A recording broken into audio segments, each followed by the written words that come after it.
Salam, hər vaxtınız xeyir olsun. Tədris mərkəzimiz Zəkalar Hazırlıq Mərkəzinin keçirdiyi blok imtahanının 10-cu sinif fizikasını izah edəcəm inşallah. Elə isə vaxt itirməyə başlayaq. Deyir, eyni ölçülü qablarda müxtəlif temperaturlu su vardır. Hansı qabda suyun buxarlanma sürəti ən böyükdür? Biz bilirik ki, buxarlanmanın sürətinə təsir göstərən amillər var. Məsələn, açıq səthin sahəsi, mayenin növü, xarici təzyiq, rütubətlilik və onlardan arasında bir də var temperatur. Temperatur nə qədər çox olsa, biz bilərik ki, buxarlanmanın sürəti də o qədər daha çox olur. Deməli, müqayisə eləsək görərik ki, ən böyük temperatur 50 dərəcə burada olduğu üçün cavab olacaq 4-cü qab. İkinci sual, xüsusi buxarlanma istiliyi. Xüsusi buxarlanma istiliyi ve ümumiyyətlə Q bərabərdir L M buxarlanma istiliyinin düsturudur. Burada L tapanda Q bölünsün M. Amma biz bilirik ki, adətən mən abituriyentlərə belə izah edirəm. Xüsusi sözü olan kəmiyyətlər adətən heç bir fiziki kəmiyyətdən asılı olmur. Yəni maddənin növündən adətən asılı olur. Ona görə də ya Q-dən ya da M-dən asılı deyil, maddənin növündən asılıdır. Davam edək 33-cü sualla. 30 metr bölü saniyə başlanğıc sürətlə şaquli istiqamətdə yuxarı atılmış cismin maksimal qalxma hündürlüyünü hesablayın. Biz 30'dan atılmış cisim bilirik ki, hər saniyə sürətini 10'un azaldır və nəticədə bu cisim 3 saniyə qalxmış olacaq. Və biz qısa qayda öyrənmişdik ki, hər saniyə 5, 15, 25 qanunuyla yuxarı qalxır. Onda yekun cəmləsək cavab eləyir 45 metr. Belə tapmaq olar. H bərabərdir V0 kvadrat bölünsün 2G düsturla da hesablaya bilərik. Onda olacaq 900 bölünsün 20 cavab yenə eləyəcək 45. Yəni hər nə forarsan cavab olacaq 45 metr. Sonra 100 Selsi dərəcədə götürülmüş 200 qram su buxarı kondensasiya edərək ayrılan istilik miqdarını hesablayın. Deməli, Q'nun düsturu Q bərabərdir LM. Burada 200 qram verib qramı çevirməliyik kiloqrama. M bərabərdir. Qramdan kiloqrama keçəndə bilirik ki, minə bölmək lazımdır. Cavab oldu 0,2 kiloqram. Hər verilənləri yerinə qoysaq 0,2 vurulsun 2,3 vur 10 üssü 6. Buradan da alacağıq ki, biz 460 kilojoule. Kilo 1000 deməkdir. Biz kilojoule 1000 ilə ifadə eləmiş olduq. Cavab olacaq A variantı. Xüsusi ərimə istiliyi. Yenə deyirəm. Ümumiyyətlə düsturumuz Q bərabərdir. Lambda M-dir. Yəni burada qarşısında buradakı xüsusi ərimə istiliyi bizim lambdamızdır və qarşısında xüsusi sözün olan kəmiyyətlər adətən dediyimiz kimi maddənin növündən asılıdır. Yəni həcmindən, kütləsindən asılı deyil. Ona görə cavab olacaq yalnız 1. Davam edək 36-cı suala. Qapalı qabdakı su buxarının təzyiqini temperaturun asılı qrafik verilmişdir. Verilmiş nöqtələrə uyğun mayenin kütlələri arasında hansı münasibət doğrudur? Biz bilirik ki, 2-3 hissəsində buxar doymayandır. Doymayan. 1-2 hissəsində isə doyan haldadır. Doymayan hal yalnız qaz deməkdir. Burada qaz varsa, yəni bizə mayenin kütləsini soruşursa, demək 3 nöqtəsində ancaq qazsa kütlə yoxdur da. Deməli 3 nöqtəsində kütlə nə olmalıdır? 0. Bir burada var, bir də burada var. Demək geri qalan cavablarımız səhvdir. Bunları özümüz üçün ixtisar eləyək ki, rahatlaşsın işimiz. Qalır indi 2 ilə 1-i müqayisə eləmək. İndi biz baxın nə edirik? 3-dən 2-yə gəldikdən yavaş-yavaş başlayıb temperatur soymağa. Artıq bu nöqtədən etibarən qabın içərisində elə bir ki, əvvəlcə belə qaz zərrəcikləri və doymayan buxar var idi. Artıq soyutduqca bu qaz zərrəcikləri başlayır soyumağa və birləşməyə. Nəticədə qabın dibində maye yaranmağa başlayır. Avtomatik çevrilməyə, doyan buxara. İndi daha çox soyusa, getdikcə mayenin kütləsi nə etmiş olacaq? Artmış olacaq. Onda bir nöqtəsindəki mayenin kütləsi, 2 nöqtəsindəki mayenin kütləsindən daha böyük olacaq. Cavab olacaq C variantı. Gəldik 37-ci suala. Deyir, doyan buxar A halından B halına keçdikdə təzyiqi və kütləsi necə dəyişir? Doyan buxar deyir. Doyan buxar asılıdır nədən? Şöyle temperatur sabitdirsə əgər, biz bilirik ki, doyan buxarın təzyiqi, sıxlığı və konsentrasiyası bunlar hamısı sabit olur. Deməli baxıram, doyan buxar bizim də qrafikimizdə temperatur sabitdir. Temperatur sabitdirsə, deməli təzyiq dəyişməyəcək. Onda A səhvdir, B səhvdir. İndi nə edirəm? Bəs kütləsi necə dəyişər? Nə? Buxarın kütləsi necə dəyişər? İndi M bərabərdir, rho vurulsun V-dir. Sıxlıq dedik ki, sabitdir. Həcm getdikdən 3 dəfə nə edib? Əvvəl olub 3V, B nöqtəsində olub V. Həcm 3 dəfə azalıb.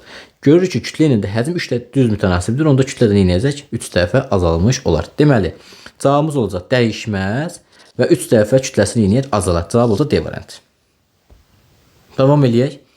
38-ci sualla. İzotermik prosesdə verilmiş kütləli ideal qazın təzyiqi. Yenə izotermik prosesdir.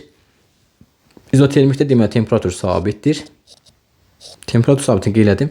Daxili enerji düsturu U bərabərdir 2-də 3 M bölünsün M R-T. Baxıram 2-də 3 onsuz da sabit bir kəmiyyətdir. Molyar kütlə sabitdir. R universal qaz sabitidir. İzotermik prosesdə T sabitdir. Və burada uşaqlar verilmiş kütlədir. Yenə deməli M də sabitdir.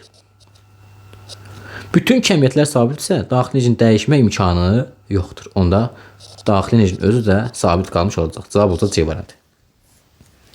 İstilik vermənin deyir hansı növündə 39-cu sualda növündə və ya növlərində maddə daşınması baş verir. Uşaqlar, deməli biz bilirik ki, istilik keçirmə şüalanma vasitəsilə günəşdən bizə gələn enerji məsələni qeyd etmək olar.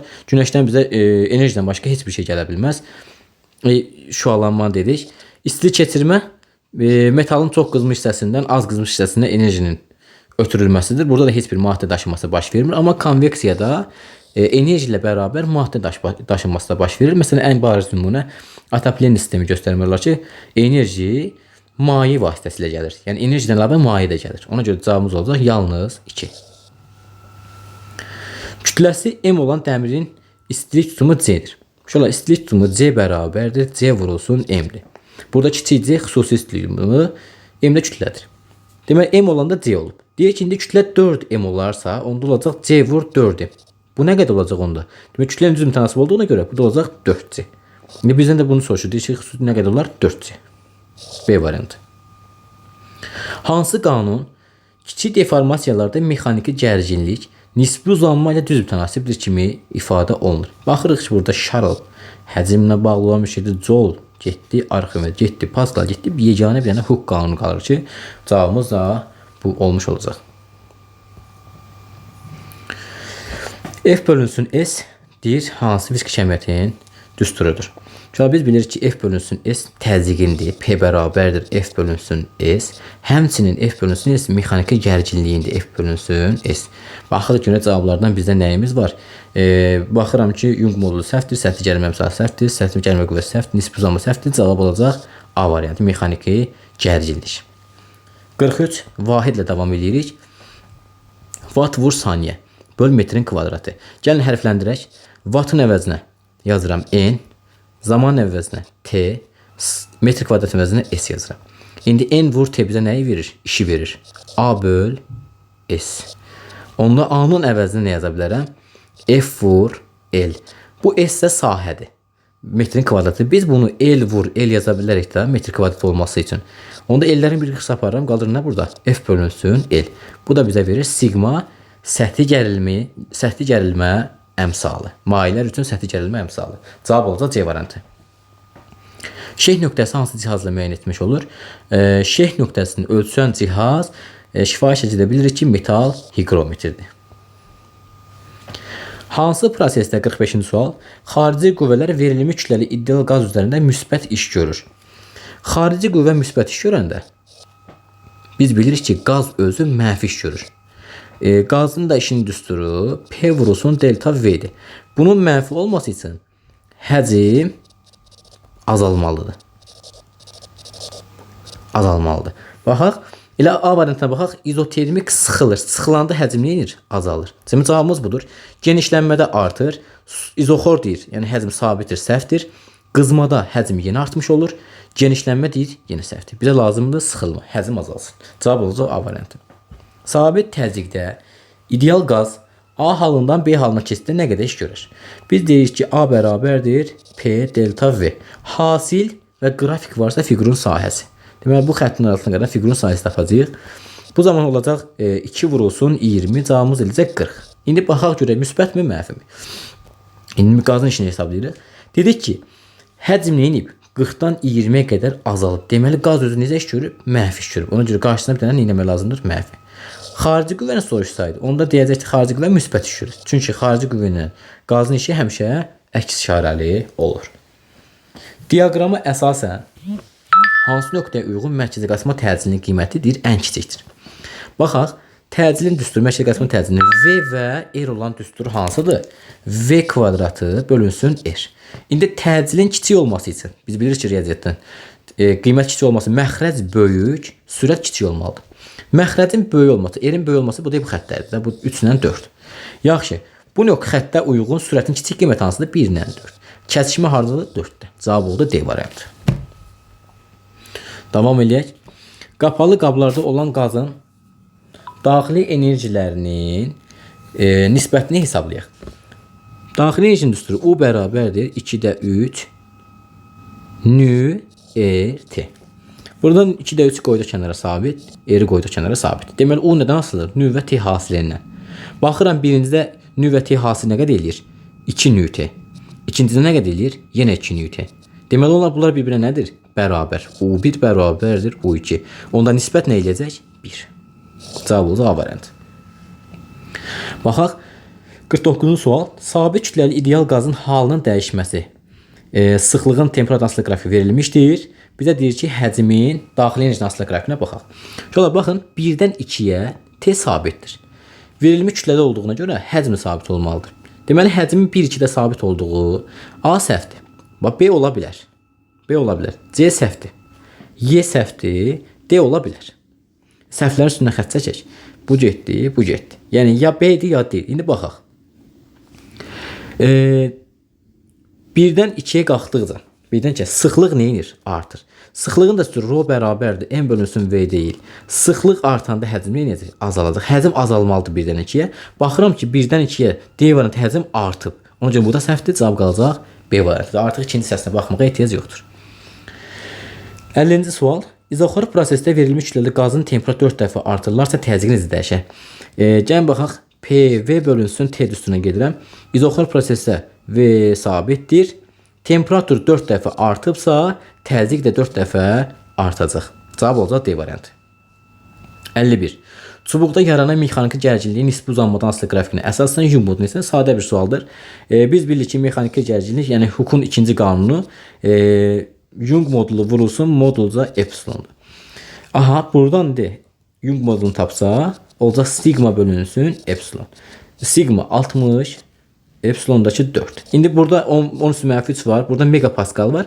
Yəni vaxt getməməsi üçün 60-ı 4-ə böləndə 15 edir. Yəni 15, 1/5 olan bir cavab varsa, yəni fərqli bir cavablar yoxsa, digər variantlarda buna uyğun bir cavab yoxdursa, avtomatik bunu götürmək olar. Cavab olacaq D variantı. Cismi üfüqlə 53 dərəcə bucaq altında 10 Newton qüvvə təsir edir. Amma cisim hərəkətə gəlmir. Hərəkətə gəlmirsə, deməli cismin sürəti nədir? 0. Və cisim hərəkət etmirsə, biz demişdik ki, bu zaman yaranan sürtünmə qüvvəsi olur sükünlə sürtünməsi və həmişə F artı Y nədir? Bərabərdir. 10 Newton bu istiqamət təsir göstərirsə, dartanı tapmaq üçün bizə bu lazımdır. Və bitişik proyeksiya həmişə demişəm ki, F kosinus alfa ilə hesablanır. Yaxşı, F kosinus alfa nəyə bərabərdir? F'in qiyməti 10 Newton, kosinus alfa da bizə verir ki 0.6. Onu da 0.6 evranda cavab edəcək 6 Newton. Cavab olacaq A variantı. İdeal istilik mərkəzinin qızdırıcının aldığı istilik miqdarı. Bilirik ki, qızdırıcının alınan istilik miqdarı Q1 hərfinə işarə olunur. Q1 bərabərdir 8 kJ. Gördüyü iş, faydalı iş isə A' bərabərdir 4 kJ qeyd edirik. Deyir, faydalı iş əmsalını hesablayaq. Faydalı iş əmsalı eta bərabərdir A' bölünsün Q1 vurulsun 100%. Bu zaman görürük ki, 4 bölünsün 8 vurulsun 100. Bu cavab eləyəcək 50%. 50%. Qabda eyni növ qaz vardır. 54-cü sual. Kranı astıqdan sonra qərarlaşmış təzyiq. Ümumiyyətlə, qərarlaşmış təzyiqin bir düsturunu demişik ki, P1V1 üstə gəl P2V2 bölünsün V1 üstələnsin V2. Bu zaman hesablasam 2 vur 4 8V üstə gəlsin 3 vur 4 12V bölünsün 2V 3V 5V. Onda 8 12 cəmi 20, 20 də 5-ə bölündə ediləcək 4. Cavab olacaq 4 kilopascal. Hansı ifadələr doğrudur? Mail müstəvə blok sistemi neçə dəfə qazanc verir və yaxud da işdə qazanc verərmi? Baxıram ki, blokumuz tərpənməz blokdur. Tərpənməz blok qüvvədə qazanc vermir. Bu getdi. Baxıram, mail müstəvimizə. Mail müstəvidə 30 dərəcə verir. Deyim 30 dərəcə buza qarşındakı KT hipotenuzun yarısıdır. Belə də baxa bilərik. İndi qazancı tapmaq üçün demişim ki, uzunluğu bölməliyik h-a. Və yaxud da məsələn biz 1 bölünsün sinüs alfa-da demişdik. Yəni baxaq indi hansı ilə yazsınız görəcəksiniz ki 2h bölünsün h cavab bilir 2 dəfə. Deməli bu ümumi sistemimiz 2 dəfə qazanc verir. Deməli 1 doğrudur. Və biz mexanikanın qızıl qaydasında demişik ki, heç bir mexanizm işdə qazanc vermir. Qüvvədə 2 dəfə qazanmışamsa, məsafədə 2 dəfə itirəcək. Nəticədə işdə qazanc olmayacaq. Deməli, işdə qazanc vermir. Cavab olacaq 1,6. Davam eləyək 56-cı sualla. Deyir, açsal sözlərdən hansı ardıcılarla istifadə etməklə mətni tamamlamaq olar? Açsal sözlərimiz bunlardır. Mexaniki rəqslərin fəzada yayılma prosesində biz dalğa demişik. Bu oldu 2. Mexaniki dalğa iki cür olur. Eninə və uzunluğu olmalıdır. Cavab oldu 1. Hissədicilərin rəqslərinin istiqamətinə perpendikulyar istiqamətə yayılan dalğaya biz enli dalğa demişik. Eninə cavabı 3. Rəqslərin baş verdiyi düz xətt boyunda yayılan dalğalar uzunluq dalğalardır. Yenə 1. Rəqslərin fəzada yayılma sürətinə dalğanın sürəti deyilir. Cavab oldu D. Demək ardıcılığımız belə oldu. 2, 1, 3, 1, 4. Bu ardıcılığına. 57-ci sualına davam edək. Deyir, verilmiş kütləli ideal qazın temperaturunu molekulların konsentrasiyasının asılı qrafiqi verilmişdir. Uyğunluğu müəyyən edək. Normalda düsturumuz PV bölünsün T bərabərdir konstant. Və biz bilirik ki, konsentrasiyanın düsturu N bərabərdir N bölünsün V. Say burada sabit bir kəmiyyətdir. Baxıram ki, N ilə V tərs mütənasibdir. Onda mən yuxarıki düstura N-i əlavə eləmək istəsəm, onda V-ni silib N-i haraya yazmalıyam? Məxrəcə. Onda o düsturumuz olacaq belə. P bölünsün N vurulsun T. Bərabərdir konstant. Baxıram birinci.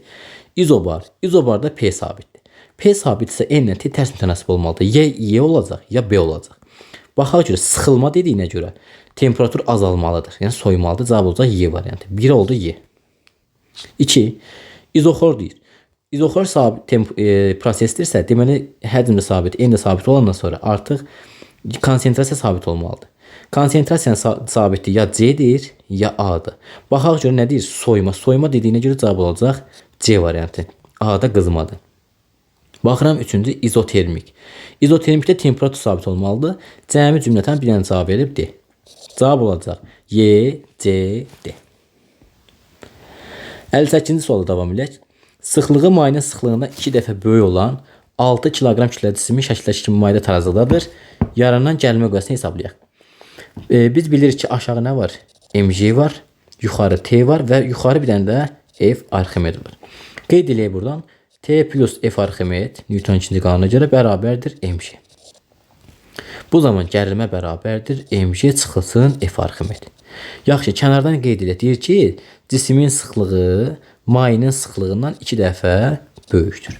Onda Arximed qüvvəsinin üstünü yazsam, F Arximed bərabərdir rho maye J tam batdığı üçün V. Mayenin də sıxlığını əvəzinə rho cisim bölünsün 2 yaza bilərəm də. Olacaq onda rho V J bölünsün 2. Bu da bizə rho V J mg-ni verdiyi üçün olacaq mg bölünsün 2. Demək Arximed qüvvəsi mg bölünsün 2-dir. Cavab edəcək 30 Newton. İndi gətirək yerinə qoy, gərilməni tapaq. mg kütləmiz 6, J'miz 10. 60 çıxılsın Arximed 30 tapışıq. Çıxılsın 30 cavab edəcək 30 Newton. 59-cu sual. Düzxətli hərəkət edən cismi koordinat zaman qrafik verilmişdir. Cisimə təsir edən. Baxırıq ki, hər iki halda cisim x ox istiqamətində hərəkət edir. Deməli, 0-dan T1-ə də V müsbətdir. 0 T1 hissəsində. T1 məsələn T2 hissəsində də V müsbətdir.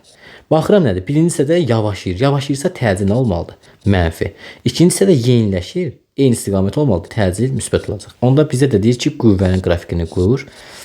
F-in T-dən. Bu zaman nə olacaq? Birinci hissədə mənfi, ikinci hissədə müsbət. Qrafikimiz olacaq bu formada. 60-cı sual, sonuncu sualdır. Cismin F qüvvəsinin təsiri altında sabit sürətli yer səthindən yuxarı qaldırılır. Bu zaman cismin kinetik və yerə nəzərən potensial enerjisi necə dəyişər? Şöyle sabit sürət dediyinə görə konstant, sürətimiz sabitdir. Kinetik enerjinin düsturu mv kvadrat bölünsün 2-dir.